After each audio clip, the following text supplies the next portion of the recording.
अगर योग वशिष्ठ के बारे में किसी ने पूछा कि उसका थोड़ा संक्षिप्त में बताइए, योग वशिष्ठ क्या बताता है आपको, हाँ कुछ चंद लाइनों में, तो है तो इतना बड़ा 32,000 श्लोक वाला ग्रंथ है, तो उसको कुछ छोटी छोटी लाइंस में कुछ बताना थोड़ा चैलेंज हो जाता है, लेकिन कोशिश करते हैं। तो योग वशिष्ठ का सबसे पहला तत्व है कि हम जो कुछ भी देख रहे हैं, ये जो भी दुनिया देखते हैं हम लोग, ये सारा भ्रम है। हाँ, जैसे आसमान, आकाश है, वो हमें नीला दिखाई देता है पर वो नीला होता नहीं, वैसे ही ये जो दुनिया हम देख रहे हैं वो दुनिया है नहीं, वो जग है नहीं, ये भी एक भ्रम है। हाँ, ये एक उसका पहला प्रिंसिपल, पहला तत्व। दूसरा तत्व है कि जो भी हम देख रहे हैं वो सब हमने क्रिएट किया हुआ है, हमने बनाया हुआ है। ये दुनिया जो देखते हैं, अगर सब कुछ झूठ है तो फिर आया कहाँ से? तो ये सब हमारे मन का ही निर्माण है, मन का ही क्रिएशन है, हमने अपने मन से इसको निर्माण किया। ये दूसरी बात होगी। तीसरी बात, अब जब ये जीवन है तो इस जीवन में हमें जो कुछ भी प्राप्त करना है तो कैसे करें? तो उसमें ये कहा गया है कि जो भी हमें प्राप्त करना है वो आएगा पूरे प्रयत्नों के साथ। हाँ, 100% प्रयत्न हमें करने पड़ेंगे, और जब हम प्रयत्न करेंगे तब हमें कुछ मिलता है। जो भी हमारे जीवन में आता है, यहाँ पे कोई भाग्य नाम की कोई चीज़ नहीं। जो भी हम देख रहे हैं, जो भी हमारे साथ हो रहा है, वो सब कुछ सिर्फ हमारे प्रयत्नों की वजह से होता है, हमारे कर्मों की वजह से होता है। उसके बाद फिर जब हमें प्रयत्न करने हैं तो उन्हें कैसे करना चाहिए, उसके बारे में भी बताया है। तो है 4 द्वारपाल। 4 द्वारपाल का नाम आपको पता है। पहला है श्रम, जिसको हम कहते हैं सेल्फ कंट्रोल, और दूसरा है विचार, कि हमें किस बात का विचार करना चाहिए, मैं कौन हूँ, मेरे साथ जो भी हो रहा है वो क्या हो रहा है, ये सब कुछ जो देख रहा हूँ वो क्या है। हाँ, ये सारे बातों का विचार करना, जिसको क्वेस्ट फॉर नॉलेज कहते हैं, इंक्वायरी कहते हैं। तो वो है दूसरा, कि ये हमें विचार करना चाहिए। दूसरा द्वारपाल हो गया। तीसरा द्वारपाल होता है संतोष। संतोष मतलब कि मैं सुखी हूँ, मेरे पास सब कुछ है। हाँ, जीवन में आदमी ने संतोष में रहना चाहिए, ताकि और भी कुछ चीज़ें हमें करनी है तो हम उसके प्रति एक तरह से फेवरिशनेस नहीं रखेंगे। नहीं तो फेवरिशनेस रहा तो फिर जो करना है वो छोड़ के कुछ और जो नहीं है उसके पीछे लग जाते हैं, और फिर गलतियाँ भी हो सकती हैं। तो संतोष होना चाहिए। और चौथी चीज़ जो योग वशिष्ठ में बताई गई है वो है सत्संग। सत्संग मतलब हमारा जो जीवन का उद्देश्य होना चाहिए उसके अनुकूल हमारा सत्संग भी होना चाहिए। मेरा जीवन का उद्देश्य अगर मुक्ति पाना है तो मुझे ऐसे लोग, ऐसे गुरु साथ में चाहिए, उनके साथ चलना चाहिए मुझे, कि जो उस राह पे लेके जाए। हमने पिछले कई सत्रों में देखा है कि जीवन में हमने अभी कुछ और छोटे छोटे गोल भी रखे हैं, तो उनमें भी उस तरह का सत्संग बहुत काम का होता है।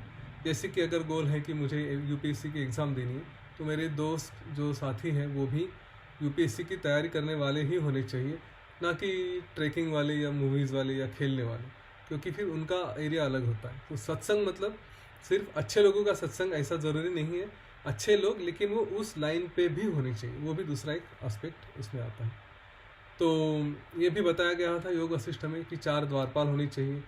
और फिर ये सब प्राप्त करने के बाद हमारा जीवन कैसे बिताए हम लोग, तो उसके हमें 3 मंत्र दिए थे। 3 मंत्र कौन से थे? कि हमें महात्यागी होना चाहिए, महाकर्ता होना चाहिए, और महाभोक्ता होना चाहिए। ये भी हमने कभी कुछ पिछले सेशंस में देखा था।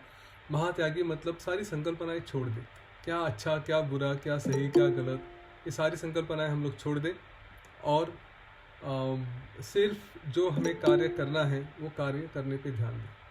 तो ये हुआ महात्यागी। फिर महाकर्ता। महाकर्ता किसी अपने कार्य के फल के लिए कुछ देखता नहीं कि क्या फल आएगा क्या नहीं, बस मेरा कार्य ये गुरु वचनों के अनुसार हो रहा है कि नहीं हो रहा है, इतना देखेगा, और फिर सबसे श्रेष्ठ कार्य करने में लग जाएगा। और तीसरा हमने देखा था, तीसरा मंत्र था महाभोक्ता। महाभोक्ता मतलब जीवन में जो भी आता है उसका उपभोग लेगा। यूजुअली हम एक बात तो कई बार सुने हैं कि कुछ बिन मांगे आता है, या कुछ जो भी जीवन में आनंद आ रहा है उसका उपभोग ले लेकर के, हाँ उसके पीछे दौड़े नहीं, पर जो आ रहा है उसको उपभोग ले। पर उसमें ये भी है कि जो निगेटिव चीज़ें भी होती हैं, जैसे कि अगर मेरे जीवन में दुख आ रहा है, मेरे जीवन में अनचाहे लोग आ रहे हैं, मेरे जीवन में अनचाहे घटनाएं घट रही है, तो उन्हें भी मैं स्वीकारूं और उस परिस्थिति में भी मैं आनंद में रह सकूं, उसका भी आनंद ले लूं, है ना। हम जीवन में हैं तो कई बार ये होता है कि हमारी तबीयत कुछ कम ज़्यादा हो जाती है, हमारे आसपास के रिलेशन के लोग ढंग से नहीं रहते, तो उसको भी एंजॉय करें कि हाँ ऐसा है, जीवन है तो ये सारी चीज़ें होने वाली हैं, ठीक है। तो ये कुछ बेसिक प्रिंसिपल्स थे जो योग वशिष्ठ में बताए गए थे। मैं इनको फिर से दोहराऊंगा कि सब कुछ जो हम देख रहे हैं वो सब सपना है। उसके बाद जो दिखाई देता है वो हमने हमारे मन का ही क्रिएशन है, हमारे अंदर ही हमने किया है।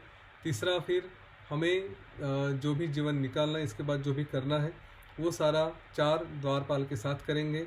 जो 4 द्वारपाल है शम, विचार, संतोष और सत्संग। और फिर 3 मंत्र यूज़ करेंगे जीवन में, जो है महाकर्ता, महात्यागी, महाभोक्ता। ये इतना समझने के बाद अब हम आते हैं हमारे 5 पॉइंट्स पे। तो पहला जो पॉइंट है, अपोजिट वैल्यूज़ आर कॉम्प्लीमेंट्री, ये थोड़ा कॉम्प्लेक्स है, इसीलिए मैं इसको आखिरी में लेता हूँ। बाकी के पॉइंट्स हम देखते हैं कि योग वशिष्ठ के तत्व और ये 5 पॉइंट्स ये एक दूसरे से कैसे मिलते हैं, इनको किस तरह से हम योग वशिष्ठ का ज्ञान इनके ऊपर अप्लाई कर सकते हैं। दूसरा जो पॉइंट बताया गया है हमारे कोर्सेस में हम सीखते हैं वो है व्यक्ति और परिस्थिति का जैसे है वैसे स्वीकार करें। गुरुदेव ने बताया था अभी कि व्यक्ति और परिस्थिति तो कुछ भी हो सकते हैं, है ना। हम चाहते कि सब हमारे जैसे हो, लेकिन ऐसा नहीं होता। तो ये फैक्ट हमें स्वीकारना चाहिए कि हर तरह के लोग जीवन में होते हैं, हर तरह की परिस्थिति भी होती है। अगर आप पृथ्वी से थोड़ा ऊपर चढ़ के जाएँ, एक 10,000 फीट ऊपर, और वहाँ से पृथ्वी का नज़ारा देखें, तो पता चलेगा कि हर एक के जीवन में हर तरह की अलग अलग परिस्थितियाँ आती हैं। और जैसे हम लाइफ स्टोरी, जिन्होंने 6 दिन वाला अगर कोर्स किया होगा तो उनको भी पता है, उसमें भी डिस्कस करते हैं। तो कई सारे लोगों के जीवन में अलग अलग परिस्थिति आती ही है, ऐसा कोई किसी का जीवन नहीं कि जो सीधा रहता। तो इसका मतलब हमारे जीवन में भी अलग अलग तरह के लोग आएंगे और अलग अलग तरह की परिस्थितियाँ भी आएंगी, तो उन्हें हमें स्वीकारना है। अब योग वशिष्ठ का ज्ञान यहाँ पे कहाँ काम में आता है वो देखते हैं। जो तत्व हमने योग वशिष्ठ के सीखे हैं उनके ऊपर एक बार अगर देखें तो यहाँ पे 3 बातें कही गई हैं। Accept the people and situation as they are. तो एक बात कही है एक्सेप्ट, स्वीकार करें, दूसरा है लोग, और तीसरा है परिस्थिति। अभी ये सारा क्रिएशन, ये जो कुछ भी हम देख रहे हैं, चाहे वो व्यक्ति हो चाहे परिस्थिति हो, हाँ, जो योग वशिष्ठ में कहा गया है कि ये सारा सब कुछ सपना है। और उसके बाद कहते हैं कि ये सब कुछ हमारा ही क्रिएशन है, हमने ही ये सब कुछ निर्माण किया है। तो जो सपना है उसको क्या स्वीकारना क्या न करना, सपना है सपना है। दूसरा जो इम्पोर्टेंट पार्ट है कि ये सब कुछ हमने किया है, तो जो भी हमने किया होता है उसमें नकारने जैसा कुछ नहीं होता। जैसे आज आपने खाना बनाया, आपने जो खाना बनाया है उसको आप ये नहीं कह सकते कि ये एक तरफ आप बोलेंगे कि हाँ ठीक है ढंग से बना नहीं, पर उसको कोस नहीं सकते।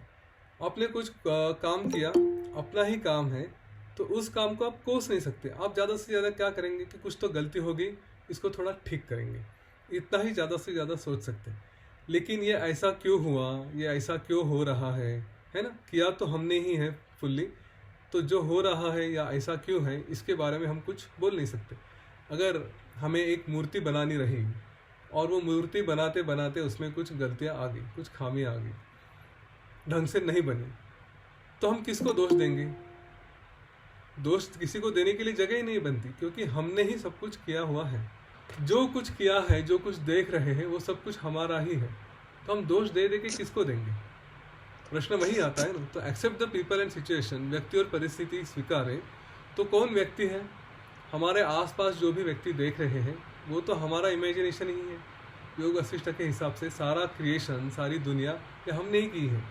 अगर आपको वो कहानी याद है कि जहाँ पे हम लोग लीला सरस्वती की कहानी इसमें देख रहे थे, जन्म और मृत्यु के बारे में जब हम बात कर रहे थे, तो वहाँ पे देखा था कि एक राजा की मृत्यु होने के बाद उसने जो दूसरा जीवन देखा, उसमें वो सारे लोग थे, उसकी पत्नी भी थी, उसके मंत्री भी थे, उसके प्रजा भी थी, सारी वो दूसरे जीवन में आ गई उसके।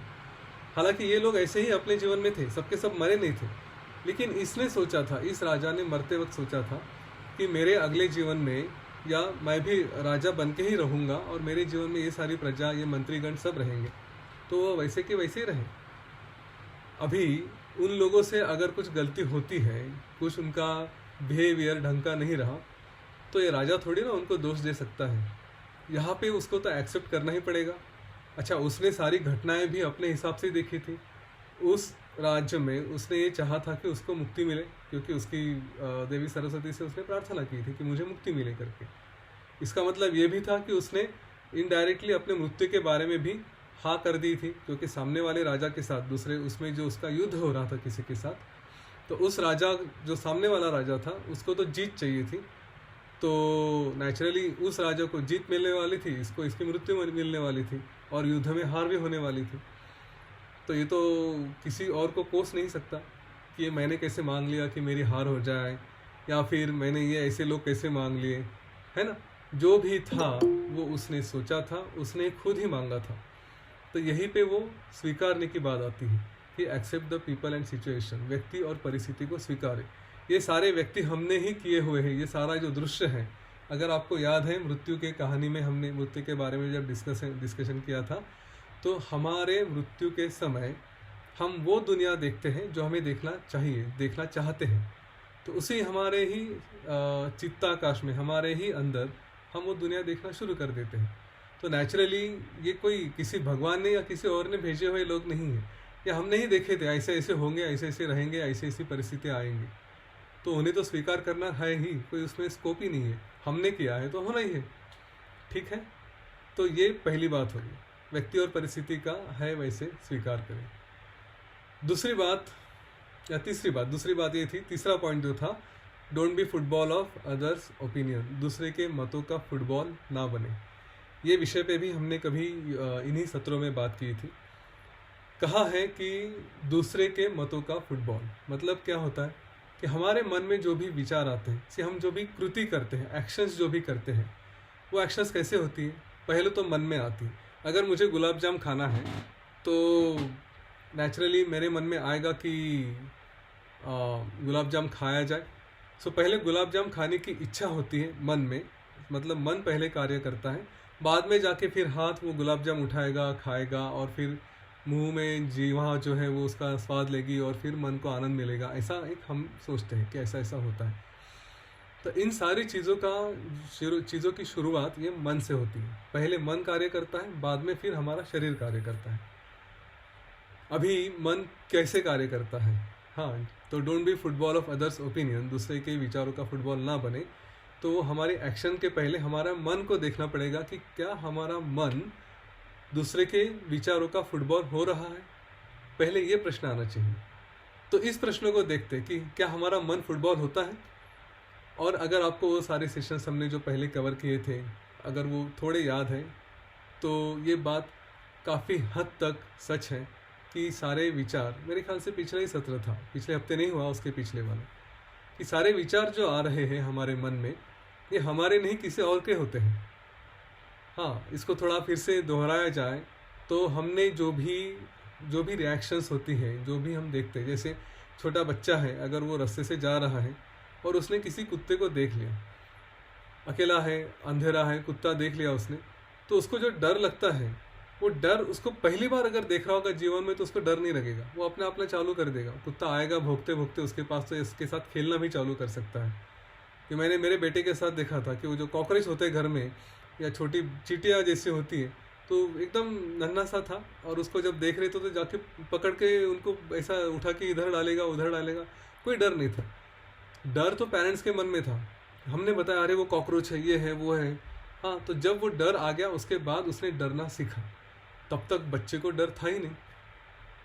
तो ये डरना, कॉकरोच देखा तो या चूहा देखा तो ये डरना, ये हमारा मन का स्वभाव नहीं था, ये किसी और ने हमारे मन में डाला था।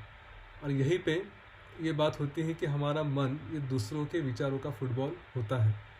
इसीलिए हमें जब भी कोई एक्शंस लेनी होती है, कुछ रिएक्शंस लेनी होती है, कुछ रिएक्शंस देनी होती है, तो इस पॉइंट को देखें कि क्या मेरा मन ये दूसरे के विचारों का फुटबॉल है। गुरुदेव ने ये एक बात बहुत सही कही है कि दूसरे के विचारों का फुटबॉल ना बने। लेकिन उसमें उन्होंने कई बार एक बात बताई है जिसके तरफ लोगों का ध्यान नहीं जाता। ये उन्होंने एडवांस कोर्सेज में या फिर बाकी सेशंस में भी बताई है। तो नहीं बने तो क्या करें, फिर कैसे डिसीजन लें, है ना। अगर मुझे कुछ करना है और मैं दूसरे के विचारों का फुटबॉल ना बनूं, सारे लोग आके मेरे सर के ऊपर बताएंगे ये करो वो करो वो करो, और फिर मुझे अगर निर्णय लेना है तो कैसा लें।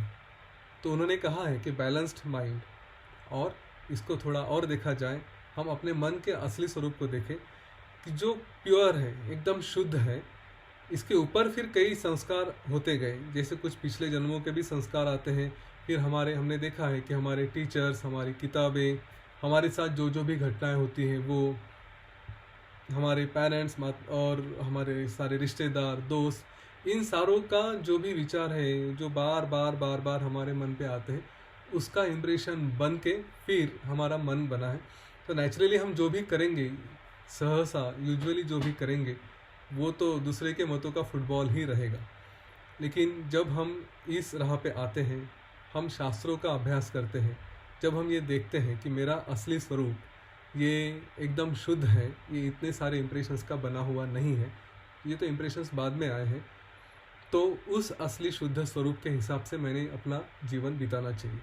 तो कैसे हो, तो उसके लिए फिर हमारे पास गाइडलाइंस है कि हमें हमेशा जो भी निर्णय लेना है वो तीन बातें कही गई है। योग वासिष्ठ में बार बार इन तीन बातों का उल्लेख हुआ है। पहली बात कही गई है कि गुरु वचन, हमारे गुरुदेव ने जो भी हमें बताया है कि अपने जीवन में इस राह पे चलना चाहिए, अपने जो भी निर्णय लेंगे वो इस तरह से लेने चाहिए, ये उन्होंने हमें बता के रखा है। तो पहली बात वो होनी चाहिए कि हम जीवन में कुछ भी निर्णय लें, कुछ भी बर्ताव करें, तो देखें कि क्या ये गुरु के राह पे चल रहा है। दूसरा, शास्त्रों के अनुसार होना चाहिए।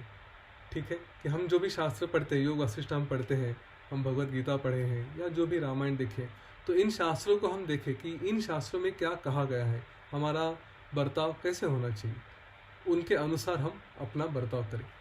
और तीसरी बात कही गई है अपना अनुभव।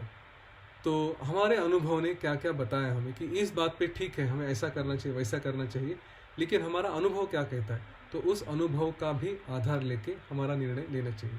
तो तीन बातें तो सामने बन के आती हैं। पहली है गुरुदेव, गुरु की वाणी, दूसरा शास्त्र वचन, और तीसरा हमारा अनुभव। इन तीनों को मिला के, इन तीनों को एक लाइन में ला के फिर हम अपना निर्णय ले सकते हैं। कई बार ये होता है कि हम अपने निर्णय इन बातों से नहीं लेते, हम कुछ तो अपना ही सोचते हैं और अपने हिसाब से ही करने जाते हैं, है ना। जैसे होता है कि माता पिता की सेवा करनी चाहिए कि नहीं करनी चाहिए।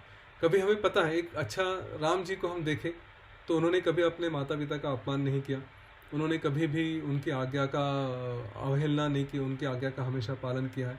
कुछ भी, कितनी भी टफ आज्ञा रहे, उन्हें कहा राजा बन जाओ, राज्याभिषेक कर लो, तो ठीक है, उसके लिए रेडी हो गए। कहते कि नहीं ये छोड़ के जंगल में चले जाओ, उसके लिए भी रेडी हो गए, कोई दिक्कत नहीं रही, कोई मन में संशय नहीं रहा। तो जैसे हमने कई बार देखा है कि सिचुएशन, श्री राम जी की बात कर रहे थे कि कोई आज्ञा होती है तो ऐसे क्या ऐसे उसका पालन किया जाता है, क्योंकि दिमाग में ये पिक्चर एकदम क्लियर है कि कुछ भी निर्णय लेना है तो उसमें अपना मन नहीं लगाए, क्योंकि पता है हमारा मन तो गुलाम है। तो हमें जो भी निर्णय करना है वो निर्णय सिर्फ गुरुवाणी या फिर शास्त्र वचन या फिर अपना अनुभव, इनके आधार पे ही हम लोग करेंगे। इस बात को ध्यान में रखेंगे तो हमारे जीवन में हर क्षण जो हम दूसरे के मर्दों का फुटबॉल होके कर रहे हैं, अभी भी करते हैं, वो ना होके हर क्षण हम गुरु के वचनों के हिसाब से, शास्त्रों के वचनों के हिसाब से काम करेंगे, तो हमें पता चलेगा कि हमसे गलतियां नहीं होती।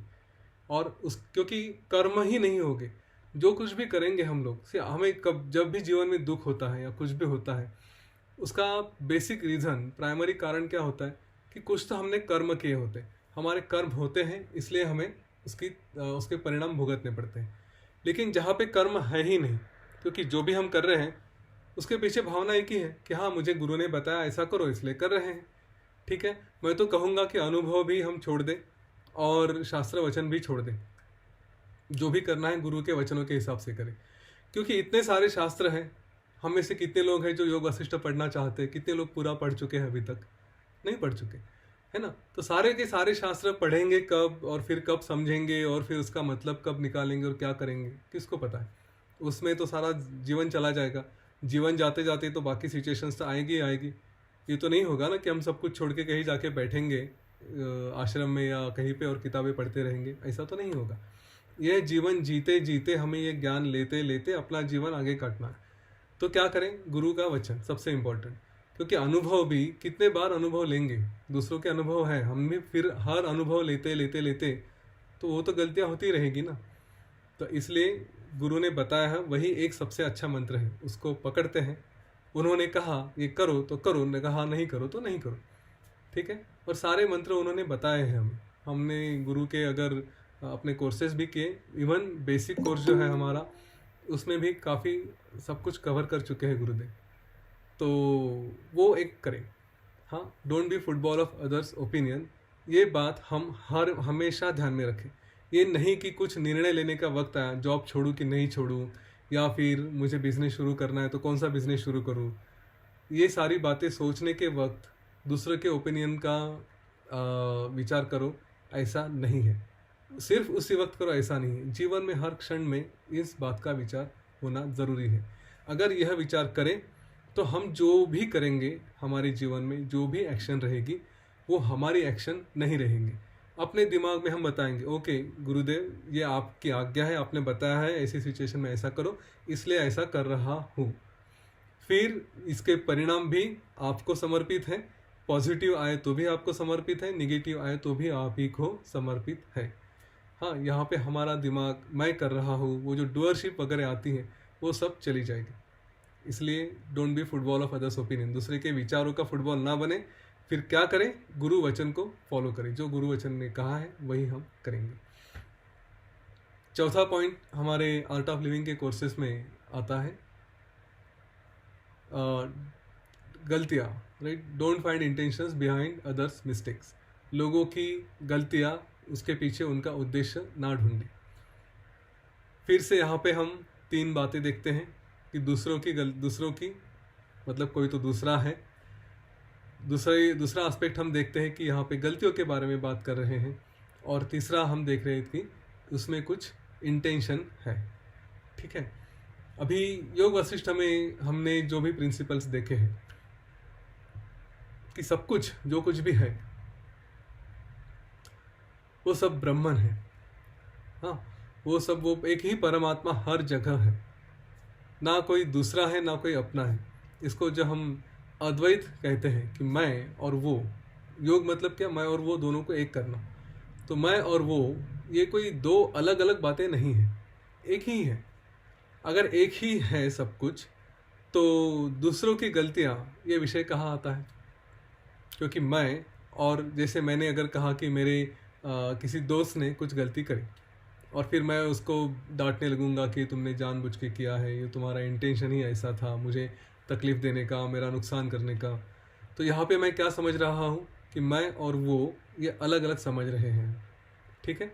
तो पहली बात तो यहीं पे ख़त्म हो जाती है कि कुछ अलग है ही नहीं, जो कुछ भी है सब कुछ मेरा ही है, सब कुछ मैंने ही किया हुआ है।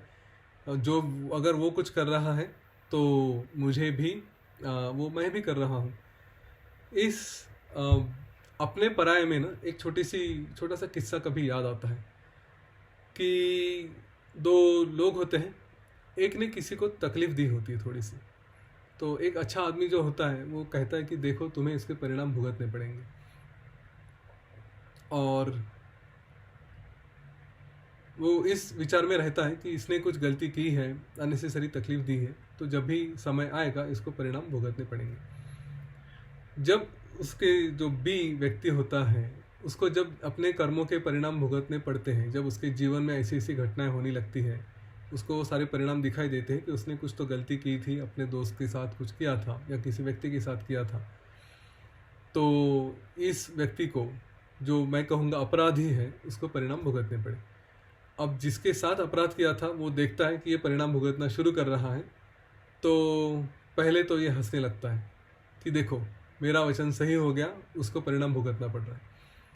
अब जिसके साथ अपराध हुआ था वो ज्ञानी था, तो पहले उसने हंसा, वो देखा कि देखो उसके साथ ऐसा हो रहा है। थोड़ी देर बाद फिर वो सोचता है, फिर उसको वो रोने आता है, आंसू आ जाते हैं, दुख होता है, रोने लगता है, और फिर थोड़ी देर बाद वो शांत हो जाता है। ये जो 3 स्टेजेस थी ना इसकी जर्नी की, हंसना, रोना और फिर शांत होना, ये क्या था? तो पहले की खुशी हो गई कि उसको उसके किए की सज़ा मिल रही है, पर फिर थोड़ी देर बाद दुख भी हुआ कि अगर सच्चा ज्ञानी है तो कोई पराया है ही नहीं, जिसको इस बात का परिणाम भुगतना पड़ रहा है वो भी मेरा अपना ही है, मेरा ही अपना रूप मैं अपने सामने देख रहा हूँ। तो एक तरह से वो तकलीफ़ मुझे भी हो रही है, जो भी सज़ा मिल रही है वो एक तरह से मुझे भी मिल रही है। तो इसलिए दुख हुआ कि अरे अपना ही है, उसके साथ कुछ बुरा हो रहा है, उसको तकलीफ़ मिल रही है, तो इसलिए दुख हुआ। लेकिन थोड़ी देर बाद और जब ज्ञान का उदय हुआ तो उसको पता चला कि ये तो सब होते रहता है, ये तो पार्ट ऑफ लाइफ। मैं जो कह रहा हूँ कि वो पराया है, उसको कुछ हो रहा है या मुझे कुछ हो रहा है ना, ये तो सब सपना है एक तरह से। जो भी देख रहा हूँ सपने में, क्या सच क्या झूठ, तो उसमें खुशी भी नहीं है, कभी गम भी नहीं है। इन दोनों चीज़ों को मैं छोड़ देता हूँ, ये सपना है। और इसीलिए फिर वो अपने आप में शांत हो गया, उसने उसके बारे में कुछ ज़्यादा सोचा नहीं। तो हम जब दूसरों की गलतियाँ देखते हैं तो पहला पार्ट उसमें आता है कि हम किसी को दूसरा समझ रहे हैं। हाँ, ये जो प्रोसेस है इसकी शुरुआत ही यहाँ से होती है। जब हम ये पॉइंट सीखते हैं हमारे कोर्स में तो हम नेचुरली इस बात पे बात करते हैं कि जब आपसे गलतियाँ होती हैं, अपने आप से गलतियाँ होती हैं, तो हमें क्या लगता है, और जब सामने वाले से गलतियाँ होती हैं तब हमें क्या लगता है। हाँ, हमसे होती है तो हम कहते हैं कि हमसे गलती हो गई, और सामने वाले से, दूसरे से गलती होती है तो हम उसको बोलते हैं कि तुमने ये जानबूझ के किया। अब कोई दूसरा है ही नहीं, कोई पर सब कुछ यहाँ पे बस मैं ही मैं हूँ और दूसरा कोई नहीं। अगर ये भावना है तो गलतियाँ किसकी गलतियाँ देखेंगे हम, कहेंगे अपना ही है, कुछ तो हुआ है बस। और यहाँ पे इसके पहले जो हमने अपने मन का पॉइंट देखा था तो वो भी वहाँ पे अप्लीकेबल होता है। उसने अगर कोई गलती की भी होगी सच में अगर देखा जाए, तो वो उसके लिए वो पूरी तरह से जिम्मेदार नहीं होता, उसका मन भी उसका मन नहीं होता, है ना। एक देखिए कि एक कोई टिपिकल किस्सा होता है, जैसे एक नई लड़की शादी करके अपने ससुराल आती है और उसको लगता है कि उसकी सासू माँ ख़राब है, और फिर उसके वो बहू के बिहेवियर में ही ऐसा कुछ होता है। वो देखती है कि सासू माँ से वो गलत तरह से बर्ताव करेगी, उससे ठीक तरह से बिहेव नहीं करेगी। अब अगर सासू माँ ज्ञानी है तो समझ लें कि ये इसका मूल स्वरूप नहीं है, क्योंकि बहू तो अभी बनी है ना, इसको तो पता ही नहीं है संसार क्या होता है। तो नेचुरली ये कुछ तो कहीं से सीख के आई है। अब इसने कब सीखा है, किससे सीखा है, ये पता नहीं, लेकिन इसका कोर स्वरूप वो नहीं है। तो उसके पीछे उसकी गलतियाँ अगर ढूंढने जाए उस बहू के पीछे, तो फिर तो रिलेशन बिगड़ जाएगा। ऑन द अदर हैंड वो ये देखती हैं कि ये गलतियाँ कर रही हैं, जो भी मेरे हिसाब से गलतियाँ कर रही है, लेकिन इसके लिए ये रिस्पॉन्सिबल नहीं, क्योंकि इसके मन के ऊपर संस्कार ही कुछ ऐसे हुए हैं। तो शायद कुछ और देखा जा सकता है, एटलीस्ट वो गलतियों को छोड़ दिया जा सकता है ना। यहाँ पे इस बात को समझना ज़रूरी है कि कोई ज़बरदस्ती जानबूझ के गलतियाँ नहीं करना चाहता। हर एक को तकलीफ होती है गलत करने जाएगा तो, पर लेकिन उनके मन के संस्कार ही ऐसे होते हैं, इतने स्ट्रांग होते हैं वो इम्प्रेशंस, कि उसकी वजह से गलतियाँ हो जाती हैं। और यहीं पे हम पहली बात समझे कि सामने वाला जो है वो उसका मन वो खुद ही कर नहीं रहा, वो हमारा ही पार्ट है। दूसरा पार्ट कि जो जिस बात को हम गलती कर रहा है या जिसके पीछे हम कह रहे हैं कि उसका उद्देश्य है, वो उद्देश्य उसका नहीं होता, वो उसके थ्रू हो रहा है। अष्टावक्र गीता में तो यहाँ तक भी कहा गया है कि he is not the doer, वो नहीं कर रहा है, कोई और कर रहा है। और हम योग वशिष्ठ में कई सेशंस में हमने ये बात भी की थी कि हमारे आजू बाजू में जब ऐसी ऐसी सिचुएशंस आती है ना कि हम कुछ करना चाहते हैं, हम चाहते कि हम कुछ अच्छा करें, लेकिन फिर कोई और उसमें बाधाएं लेके आता है, तो समझे कि कोई और शक्ति उसके थ्रू कुछ तो काम कर रही है कि जो आपको टेस्ट कर रही है कि क्या आप सचमुच क्वालिफाइड हैं, सचमुच उस तक लेवल तक पहुंच चुके हैं, क्या आप सचमुच वो ज्ञान प्राप्त कर चुके हैं, यहाँ तक लेके आते हैं, है ना। तो ऐसे सही कई सारे कारण हम देख सकते हैं। ये दो बेसिक प्रिंसिपल कि उसका मन उसका नहीं है, वो कोई और कर रहा है जिसका उसके ऊपर प्रभाव है और उसके थ्रू वो एक्ट कर रहा है, और जिसको हम देख रहे हैं वो कोई दूसरा नहीं, ये मेरा ही अपना रूप है, ठीक है। और हमने एक योग वशिष्ठ में ये भी पॉइंट आज मैंने शुरू में जैसे कहा था कि जो कुछ है वो मेरा ही अपना रिफ्लेक्शन है। जैसे मैंने मृत्यु के समय देखा था कि मेरे जीवन में ये बहू आएगी, ये ऐसा ऐसा करेगी, मेरे जीवन में मेरा बेटा आएगा, ये ऐसा करेगा, बेटी आएगी ऐसा करेगी, पत्नी आएगी ऐसा करेगी, पिताजी आएंगे ऐसे करेंगे। ये सारी चीज़ें ये हमने ही बनाए हुए हैं। तो यहाँ पे कोई दूसरा है नहीं, सब कुछ सपना है, सब कुछ मेरा ही किया हुआ है। और अगर एक ही तत्व को जाना जाए तो हर एक में वही एक तत्व होता है जिसको हम परमपिता परमेश्वर कहते हैं, कॉन्शियसनेस कहते हैं, ब्रह्मन कहते हैं, एक ही परमात्मा कहते हैं, जो भी अलग अलग नाम दिए गए हैं। ठीक है। और फिर पांचवा जो तत्व हमने देखा था, पांचवा जो प्रिंसिपल या पॉइंट है हमारे कोर्स का, वो है वर्तमान क्षण में जिए, लिव इन प्रेजेंट मोमेंट। ये पॉइंट एक्सप्लेन करने के लिए थोड़ा फिजिक्स हमें समझना पड़ेगा। हाँ, क्या होता है ये पॉइंट वर्तमान क्षण में जिए? जब हम कहते हैं कि वर्तमान क्षण में जिए, इसका मतलब है कि कहीं तो टाइम फैक्टर है ना। हम कहीं तो इतिहास में जा रहे हैं या कहीं तो भविष्य में जा रहे हैं। टाइम ये फैक्टर आ रहा है। हम किसी चीज़ को कहते हैं कि भूतकाल था या भविष्यकाल था करके, और नेचुरली उसके साथ फिर हम स्पेस को भी अटैच करते हैं। क्योंकि जब हम कह रहे हैं कि मेरे इतिहास में, मेरे भूतकाल में ऐसा कुछ हुआ था, तो कहाँ हुआ था वो भी हमें देखना पड़ेगा। शायद वो जगह अलग थी, बराबर है। टाइम और स्पेस ये दोनों एक दूसरे के साथ एसोसिएटेड होते हैं, क्योंकि अगर स्पेस नहीं रही तो टाइम भी नहीं रहेगा। आज आपको अगर इमेजिन करना है कि हम एक मिनट आगे आगे बढ़ रहे हैं, तो एक मिनट आगे कैसे बढ़ रहे हैं? क्योंकि ये धरती घूम रही है, ठीक है। और इसीलिए फिर एक एंगल वो घड़ी चलती जाती है। जब पूरा एक रोटेशन कंप्लीट करेगी तो हम कहेंगे कि एक दिन हो गया। तो थोड़ा सा घूमिए, इसलिए हम कहते हैं कि 1 मिनट हो चुका है करके, है ना। ये कंसेप्ट हमारी है। तो स्पेस का भी इसमें इन्वॉल्वमेंट है, क्योंकि अपनी जगह से हम लोग आसमान के अगर हिसाब से देखा जाए, रेफरेंस पॉइंट से देखा जाए, तो हम अब जहाँ पे है वहाँ से थोड़े से हिल चुके हैं।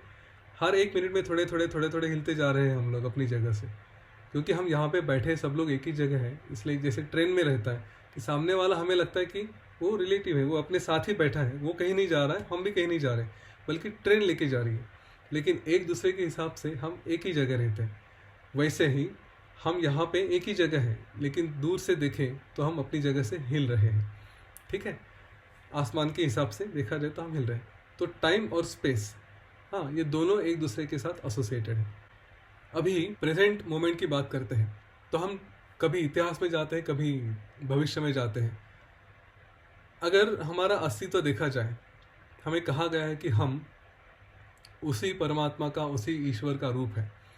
हम ही खुद ब्रह्मन हैं। हाँ, कहने के लिए तो कहे जाते अनुभव है कि नहीं, वैसे हम बिहेव करते हैं कि नहीं, हमारा आचरण वैसे है कि नहीं, ये सारी बातें अलग अलग।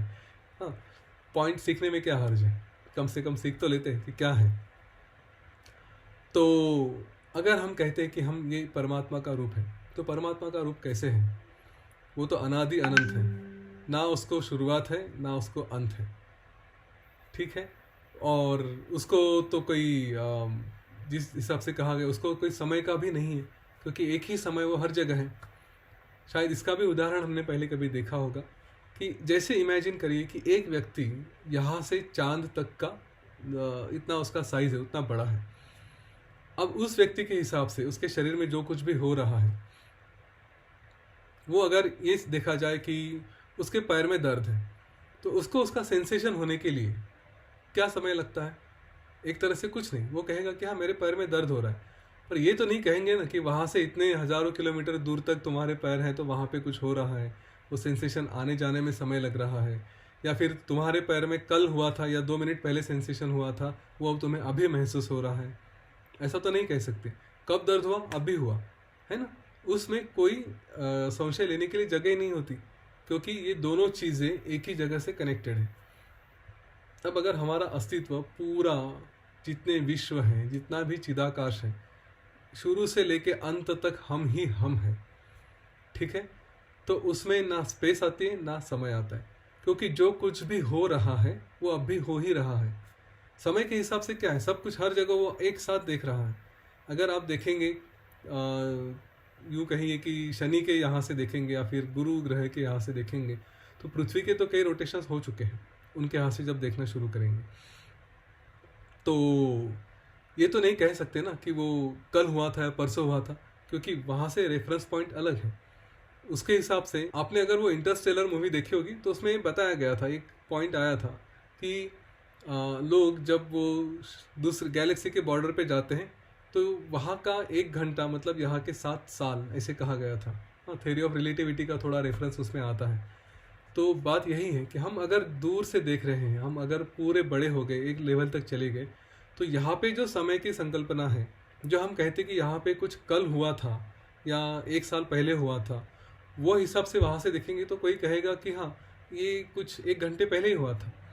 इमेजिन करिए उस मूवी का अगर रेफरेंस लिया जाए कि आप उस गैलेक्सी के बॉर्डर पे हैं, अपने गैलेक्सी के बॉर्डर पे हैं, और वहाँ पे आपको पहुँचने के बाद किसी ने आपको बताया कि अरे 7 साल पहले पृथ्वी पे ये घटना हुई थी, तो आप कहेंगे कि ये तो हाँ 7 साल पहले पृथ्वी के हिसाब से हुई थी, लेकिन मेरे हिसाब से तो ये अभी कुछ 1 घंटा ही हुआ है ना।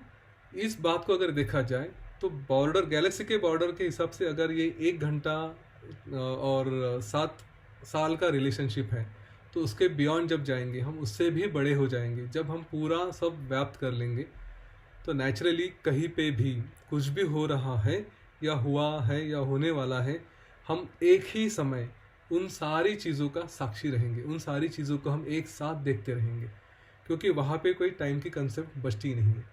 जब हम इसको थोड़ा और आगे लेके जाए, एक गैलेक्सी के बॉर्डर पे लेके जाए, तो हमारा 1 घंटा मतलब 7 साल होते हैं। उसके आगे और कई गैलेक्सी के पीछे चले जाए तो हमारा 1 घंटा मतलब यहाँ के कई हजार साल हो सकते हैं।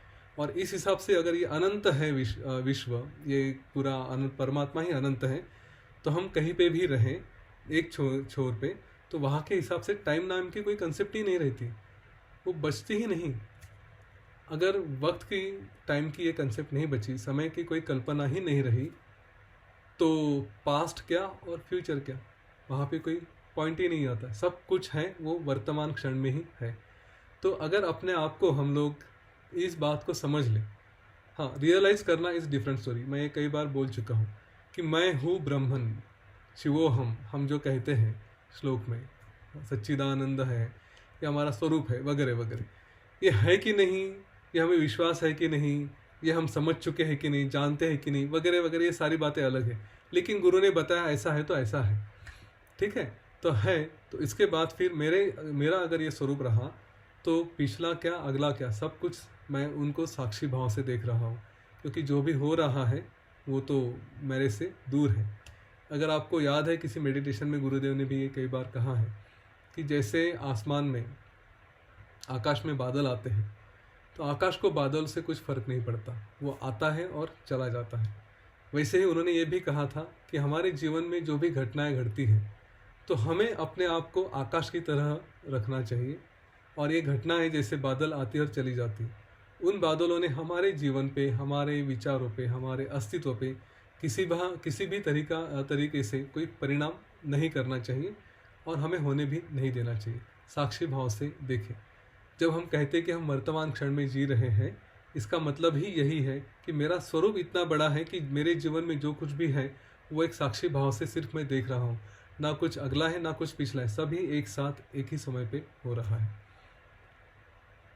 अब ये 4 पॉइंट होने के बाद मैं आता हूँ, पहला पॉइंट जो हमारा था वो है अपोजिट वैल्यूज आर कॉम्प्लीमेंट्री। क्या था? विरोधाभासी मूल्य एक दूसरे के पूरक होते हैं। योग वशिष्ठ में जैसे इन सारी बातों के बारे में कहा है, वैसे एक चीज़ और भी कही है, और ये थोड़ा सूक्ष्म ज्ञान है, इसलिए मैं थोड़ा और इसको एंड में लेना चाहता था कि वहाँ पे ना माया और ब्रह्म, इन दो चीज़ों के बारे में कहा गया है। हम जो भी दुनिया देखते हैं उसमें ये सारा इल्यूजन है, सारा भ्रम है, और इसी को माया कहा गया है। ये माया है और हमारा मूल स्वरूप है ब्रह्म। तो हमारे से ब्रह्म से माया का ओरिजिनेशन हुआ है। अगर ब्रह्म नहीं है तो माया भी सवाल ही नहीं आता कहीं है करके। माया, ये जो इल्यूजन कहा गया है, इसको जो हम देख रहे हैं, जो भ्रम है, ये और ये ब्रह्म एक दूसरे को कॉम्प्लीमेंट होते हैं क्या, वो बारे में हम थोड़ा देखते, थोड़ा सा उस एंगल से सोचते हैं। तो ऐसा कहेंगे कि अगर माया नहीं होती, सिर्फ ब्रह्मन है, तो फिर कोई चीज़ का अस्तित्व ही नहीं बनता, है ना, क्योंकि ये क्रिएशन ही नहीं रहता। सिर्फ ब्रह्मन ही ब्रह्मन है तो ये क्रिएशन होता ही नहीं। लेकिन ये क्रिएशन कैसे आ गया? वो हुआ भ्रम से हुआ कि मैं कौन हूँ, इसका अस्तित्व ढूंढने की कोशिश हुई, और फिर अपने आप को जो भी ब्रह्मन में जो भी विचार आए उससे अपने आप को थोड़ा सा अलग समझने लगे, और अलग समझने की वजह से फिर वहाँ से अलग अलग तरह के जीव और ये सारा क्रिएशन बनते गया। शुरुआत तो वही से हुई थी कि माया थोड़ी सी छा गई, जो अंदर से ही जनरेट हुई वो छा गई, वो स्ट्रांग हो गई, और अपने आप को हम ब्रह्मन से अलग समझने लगे। अभी इसी तरह से एक दूसरे को कॉम्प्लीमेंट्री हो जाते हैं कि जो है, जिसको हम समझ रहे हैं सच है करके, वो सच नहीं है, लेकिन जो माया वो सच नहीं है। लेकिन अगर वो नहीं होती तो ये क्रिएशन भी नहीं होता, क्रिएशन भी नहीं होता तो फिर ब्रह्मन है या नहीं है इसका किसी को अस्तित्व होने का मतलब कोई प्रश्न ही नहीं आता, फिर कुछ नहीं होता, बस ब्रह्मन एक ब्रह्मन ही है और कुछ नहीं है ना। तो इस बात को समझे कि ये कॉम्प्लीमेंट्री होते हैं। अब दूसरी बात इसके साथ जो माया और ब्रह्मन का एक अलग रूप से भी कहा गया है कि जब ये है कॉम्प्लीमेंट्री, तो इसमें एक कहानी भी आती है भक्त प्रहलाद की। भक्त प्रहलाद जब विष्णु के भक्त थे, हिरण्यकशिपु का वध हुआ था, फिर नेचुरली राक्षसों का राज सारा उनको मिल गया, पर ये तो भगवान के ध्यान में लीन रहते थे। तो जब भक्त प्रहलाद उनके ध्यान में लीन रहने लगे तो राक्षसों के ऊपर कोई नियंत्रण नहीं रहा। राक्षसों के ऊपर कोई नियंत्रण नहीं रहा तो उन्होंने जो भी स्ट्रांग होगा उसने एक दूसरे पे हमला करना, और फिर सारा इधर उधर अव्यवस्था हो गई, और ना लोगों में डर रहा और भगवान को भी कोई चिंता नहीं रही। भगवान ने कहा ये राक्षस आपस में लड़ रहे हैं, आपस में मर रहे हैं, वीक हो चुके हैं, वो तो हमारे ऊपर हमला नहीं करेंगे। तो भगवान के ऊपर कुछ टेंशन नहीं था, कोई प्रेशर नहीं था, ये अपने आराम से रहने लगे। और आराम से रहने लगने के बाद उनको किसी चीज़ की ज़रूरत नहीं थी। स्वर्ग में तो फिर सब आनंद ही आनंद था। तो भगवान विष्णु ने सोचा कि अगर ये सब इसी तरह से चलता रहा तो कुछ दिनों बाद तो ये सारे जो भगवान हैं इनको तो किसी चीज़ की ज़रूरत नहीं रहेगी, तो नेचुरली ये भी मुक्ति के राह पे चलने लगेंगे और मुक्त हो जाएंगे। दूसरी बात धरती पे देखिए, क्योंकि भगवान स्वर्ग में कुछ, स्वर्ग का इंपॉर्टेंस ही नहीं रहा, उनको कुछ लग ही नहीं रहा है यहाँ पे कुछ सुख है या दुख है, ऐसी कोई बात ही नहीं है। तो धरती पे भी किसी को किसी बात का डर नहीं है। डर नहीं है तो लोग भी पूजा पाठ छोड़ देंगे, क्योंकि भगवान का अस्तित्व है नहीं, उनके कोई ज़रूरत ही नहीं पड़ रही है, तो वो भी पूजा पाठ वगैरह सब छोड़ देंगे, तो नेचुरली उनको भी कोई डर नहीं रहेगा। तो इस हिसाब से तो ये सारी सृष्टि एक तो केओस में बदल जाएगी या अपने आप से ख़त्म हो जाएगी। तो इसीलिए उन्होंने फिर ये सारी सिस्टम वापस अपनी जगह लाने के लिए भगवान जो भक्त प्रहलाद थे उनको जाके जगाया, कहा कि अपना राज करो, उसको सिस्टम में लेके आओ, ठीक है। और उसके बाद फिर से रिस्टोर हो गया। अगर देखा जाए तो अपोजिट वैल्यूज़ यहाँ पे भी कॉम्प्लीमेंट्री नज़र आती है कि राक्षस है इसलिए भगवान को थोड़ा अलर्ट रहना पड़ता है, राक्षस आम आदमी को तकलीफ़ देते हैं इसलिए भी हमें अलर्ट रहना पड़ता है, और हम इसीलिए भगवान को पूछते, उसकी पूजा वगैरह करते हैं, ध्यान करते, जो भी कर रहे हैं, गुरु का महत्व होता है। तो राक्षसों की वजह से ये सारी चीज़ें होती रही थी इसे, और वो है इसलिए हमारा जीवन, हम अच्छी चीज़ें करने के पीछे लगते हैं और हमारे जीवन में अच्छी चीज़ें होती भी हैं। और एक बात मैं कई बार बताता रहा हूँ योग वशिष्ठ के सेशंस में ही, कि अगर हम में से कुछ लोग जो आध्यात्मिक मार्ग पे हैं और काफ़ी डट के लगे हैं, तो कई बार ये हुआ है, सबके साथ ये हुआ है ऐसा नहीं, लेकिन कई लोगों के साथ ये हुआ है कि किसी ना किसी ने कहीं ना कहीं उनकी दुखती रग जो थी वो पकड़ी थी, उनको तकलीफ दी थी जीवन में। यूँ कहिए कि सास ने बहू को तकलीफ दी है या बहू ने सास को तकलीफ दी है, तो नेचुरली इस चक्कर में फिर चलो जाके अभी कुछ नहीं है, तकलीफ दे रहे हैं तो जाके क्रिया करते हैं, मेडिटेशन करते हैं, उसको तो सुधार नहीं सकते, कम से कम अपने मन को शांति कैसे मिले वो देखते हैं। तो ये सब करने के चक्कर में लग गए, अभी इसमें लग गए, तो किसका जीवन सुधरा? अपना जीवन सुधरा, है ना। उसको क्या हुआ पता नहीं, लेकिन उसकी वजह से मेरे जीवन में गुरु आए, उसकी वजह से मेरे जीवन में क्रिया आई, उसकी वजह से मैं कुछ अच्छे कार्य करने लगा, सेवा में लग गया, और धीरे धीरे मुक्ति के राह पे चल गया। तो इसके लिए रिस्पॉन्सिबल कौन था? वो थे जिन्होंने मुझे इस राह पे लेके आए, है ना। हम कहते हैं गुरुदेव हैं, लेकिन गुरुदेव तो वो अपना काम करते ही हैं, पर इस भौतिक लेवल पे कोई तो है कि जिसने आपको ढकेल दिया, आप चाहते नहीं थे, वरना तो फिर वो रूटीन जीवन तो चल ही रहा था। तो अपोजिट वैल्यूज आर यहाँ पे भी कॉम्प्लीमेंट्री नज़र आती है, विरोधाभासी मूल्य। जो हमारे लिए गलत थे उन्होंने हमारे जीवन में अच्छा कार्य कराया है, ये भी इम्पोर्टेंट होता है। और फिर प्रयत्नों के बारे में जो 100% बीइंग 100%, उसके बारे में तो हमने देखा है कि ये 4 गेट कीपर्स हैं, उन्हीं के माध्यम से हम ये अपने गेट कीपर्स के माध्यम से हम अच्छे प्रयत्न करें, 100% करें, क्योंकि जीवन है, कुछ भी करना है तो क्यों ना एकदम अच्छा करें, साधारण काम तो नहीं करना है। ठीक है, तो वो भी एक पॉइंट आया था। और फिर रिस्पॉन्सिबिलिटी, जिम्मेदारी का, इसके बारे में एकदम योग वशिष्ठ के आखिरी में जब श्री राम जी पूरे ध्यान में तल्लीन हो जाते हैं, किसी बात का ध्यान नहीं रहता, तो उनको फिर बताया जाता है कि देखिए श्री राम जी, और ये मैसेज आप लोगों के लिए भी है, क्योंकि आप भी जो योग वशिष्ठ सुन रहे हैं ना, वो और जो बता रहे हैं मेरे जैसे, वो सारे श्री राम जी का अवतार है। मैं फिर से रिपीट कर रहा हूँ इसीलिए, है ना, क्योंकि ये सारे मैसेजेस हमारे लिए ही दिए गए हैं। वशिष्ठ ऋषि ने जो मैसेज दिए थे वो हमारे लिए दिए थे, तो वो मैसेज आपके लिए भी है, मेरे लिए भी है। वशिष्ठ ऋषि कहते हैं कि देखो श्री राम जी, जब दुनिया में दुख है, जहाँ पे लोग अज्ञान में हैं, तो आपके जैसे लोगों को, कि जिन्हें ज्ञान की प्राप्ति हो चुकी है, जिन्हें यह ज्ञान मिला है, उन्हें ऐसे शांत बैठे रहना शोभा नहीं देता। आपका कर्तव्य बनता है कि आप जाएं, उन लोगों के जीवन में अच्छा ज्ञान लेके आए, उन लोगों के जीवन में शांति लेके आए, उन्हें अध्यात्म की और मुक्ति की राह दिखाए। ये आपका कर्तव्य बनता है। और फिर आपका ये भी कर्तव्य बनता है कि आप एक राजा बन के यहाँ पे जन्म लिया है, तो आपको राजा बन के राज्य करना है और अपना राज्य निभाना है। तो ये रिस्पॉन्सिबिलिटी का पॉइंट हमारे लिए काफ़ी अप्लीकेबल होता है। हाँ, सिर्फ ये नहीं कि हम अपनी सोसाइटी की या आजू बाजू के लोगों की रिस्पॉन्सिबिलिटी लें, इस बात को थोड़ा और ढंग से समझें। हमारे कोर्सेज में यूजुअली इस बात को कहा जाता है कि जब रिस्पॉन्सिबिलिटी का पॉइंट होता है तो उसके बाद कहते हैं कि आप जाके 2 लोगों को 4 लोगों को फ़ोन करें, उनको इस राह पे लेके आए। तो ये जो योग वशिष्ठ का पॉइंट है यहाँ पे, कि आपको ज्ञान की प्राप्ति हो चुकी है, वैसे कोर्स में हमारी 2 क्रिया हो चुकी होती हैं, उसके बाद हमको कहते हैं कि ज्ञान मिला है ना, अभी बाकी लोगों को भी ये ज्ञान दो, ये आपकी जिम्मेदारी बनती है। योग वशिष्ठ में एग्जैक्टली यही पॉइंट कहा गया था कि हमारी रिस्पॉन्सिबिलिटी क्या होगी, जिम्मेदारी क्या होगी, कि हम जाएं, लोगों को अप्रोच करें, उन्हें सत्संग की राह पे, उन्हें ध्यान की राह पे, योग वशिष्ठ की राह पे, क्रिया पे, ये सारे राह पे लेके आए।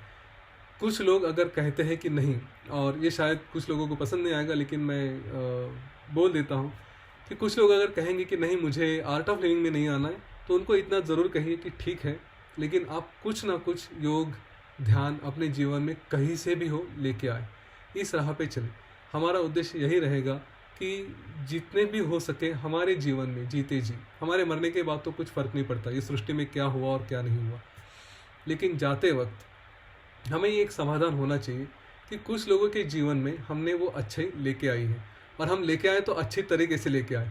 ये नहीं कि बहू को तकलीफ़ दे ताकि वो जाके क्रियाओं में बैठ जाए करके, ऐसा नहीं। हाँ, प्रेम से समझा के अच्छे मार्ग पे लेके जाके उनको बताना है, ज्ञान में लेके आना है, ताकि हमारा कर्तव्य हो सके। हमारा जीवन है, जब तक है तो हमारा उद्देश्य यही है कि हम लोगों का भला करें, उनके आयुष्य में, जीवन में कुछ तो अच्छा लेके आए।